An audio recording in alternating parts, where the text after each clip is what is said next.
খালে পড়ে দুই পরিবারের নিহত 9 জনের বাড়িতে চলছে শোকের মাতম। এর মধ্যে 7 জনই মাদারীপুরের।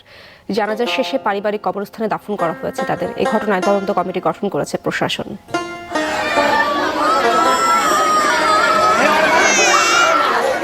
এদের কেউ হারিয়েছেন সন্তান, কেউ স্ত্রী কিংবা মা, কেউ দুটোই। একই পরিবারের 7 সদস্যের মৃত্যুতে শোকের ছায়া শিবচরের ভদ্রাসনে। বিয়ের আনন্দ পরিণত হয়েছে বিষাদে।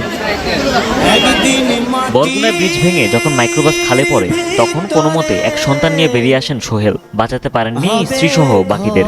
জানলা খোলা যায় না, ড্রাইভার ওরকম ভাবে লক খুলে না, এটা লক খুলতে না করে আমার খুলে আমার বাচ্চা 7 মাসের বাচ্চা। তো আমি ওই জানলা খুলে বাড়িতে ছুটে আমি বেরিয়ে গেছি। আপনাদের কাছে সকালে অনুষ্ঠিত হয় 7 জনের জানাজা। অংশ নেন সর্বস্তরের মানুষ। পারিবারিক কবরস্থানে দাফন করা হয় সবাইকে। বরগুনায় দাফন করা হয় বাকি 2 জনকে। আমার কোলে বসে আমার ভাগনা ছিল, ওকে বের করছি। আমার মেয়ে ছিল, তাকে বের করছি। আমার ভাই ছিল, ওর ওই সাইডে বের করছি। ঘটনা ঘটে গেছে, তারপরে দেখা গেছে আমরা এটাকে দেখতেছি। প্রতিটা ব্যক্তি, প্রতিটা প্রশাসনের, প্রতিটা আইনানুগ দৃষ্টিকোণ থেকে এটাকে রিকভারি করা হয়েছে আগে থেকে। আমার জীবনে এই 7 লাশ একাত্রিত দেখিনি। আজকে বলার কোনো ভাষা নেই। জেলা প্রশাসনে মোটামুটি দেয়, কিন্তু তারা যদি এই ব্রিজটাকে অপসারণ করতে, তাহলে তারা এই অ্যাক্সিডেন্ট দুর্ঘটনা হতো না।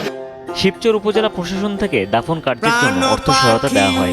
দুর্ঘটনার কারণ জানতে তদন্ত কমিটি গঠন করেছে বরগুনা প্রশাসন।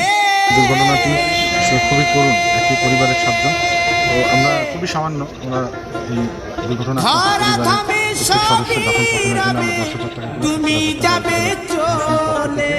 তাদের পাশে দাঁড়ানোর চেষ্টা করেছি।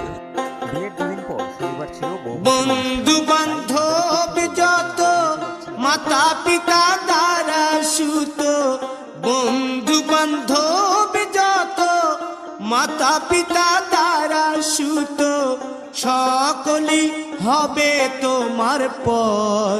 রে মন আমার কেন বাঁধো দালান ঘর।